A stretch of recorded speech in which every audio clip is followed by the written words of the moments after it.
एक छोटे से गांव में रामदास और उनकी पत्नी सरस्वती रहते थे। उन्होंने अपनी पूरी जिंदगी अपने बेटे की खुशियों के लिए लगा दी। खेत बेचे, अपनी ज़रूरतें छोड़ी, खुद पुराने कपड़े पहने, लेकिन बेटे को कभी किसी चीज़ की कमी नहीं होने दी।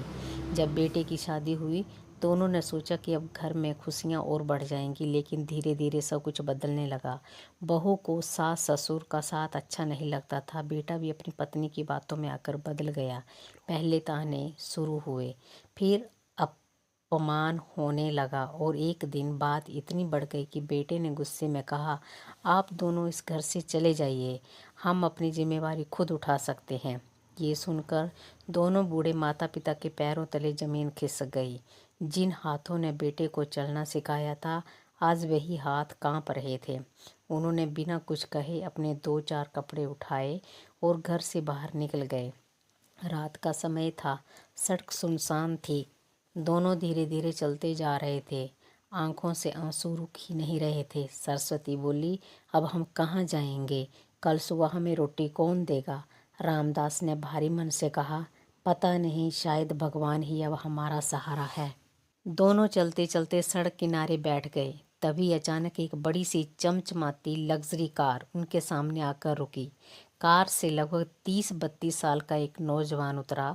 उसने दोनों को देखा और बड़े सम्मान से बोला, माता जी, पिताजी, आप लोग इतनी रात को यहाँ क्यों बैठे हैं? सब ठीक तो है? पहले तो दोनों कुछ नहीं बोले, लेकिन जब उन्हें प्यार से दोबारा पूछा तो उनकी आंखें भर आई। रामदास ने सारी बात बता दी।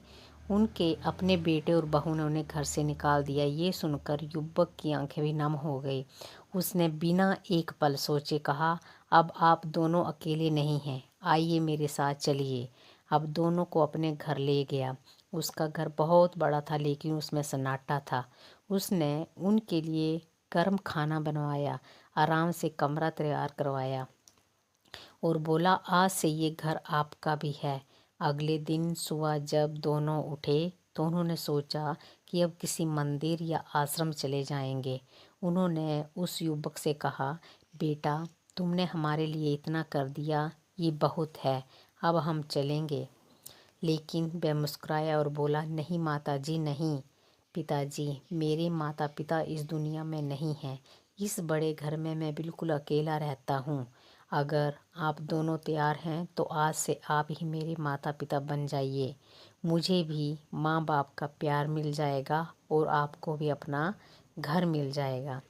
दोनों बूढ़े माता पिता ने एक दूसरे की तरफ देखा। उनकी आंखों में फिर उम्मीद की किरण लौट आई।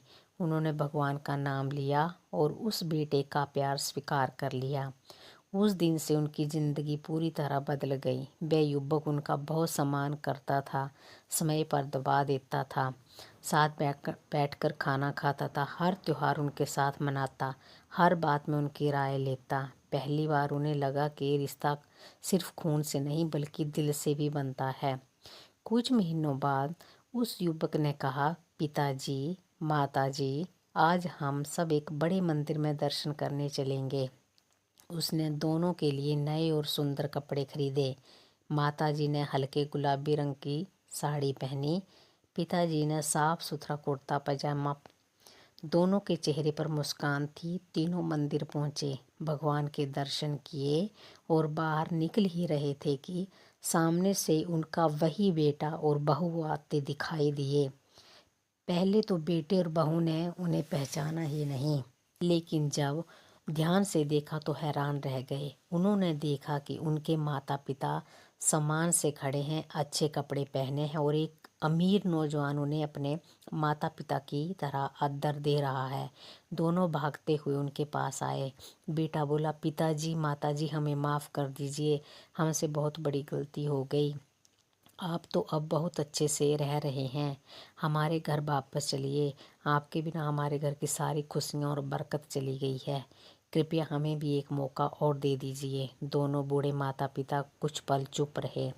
फिर पिताजी ने शांत आवाज़ में कहा, बेटा, जिस दिन हमें तुम्हारी सबसे ज़्यादा ज़रूरत थी उसी दिन तुमने हमें घर से निकाल दिया। माता पिता कोई बोझ नहीं होते, उनका सम्मान तब तक करना चाहिए जब तक वे तुम्हारे साथ हैं। बाद में पछताने से कुछ नहीं बदलता। माताजी ने भी कहा, हम तुम्हें दिल से माफ़ करते हैं, लेकिन अब हमारा घर वही है जहाँ हमें सम्मान और अपनापन मिला है। इतना कहकर वह युवक आगे बढ़ा, दोनों के लिए कार का दरवाज़ा खोला और बड़े अंदर से उन्हें बैठाया। कार धीरे धीरे वहाँ से निकल गई। बेटा और बहू सड़क पर खड़े बस उसे जाते हुए देखते रह गए।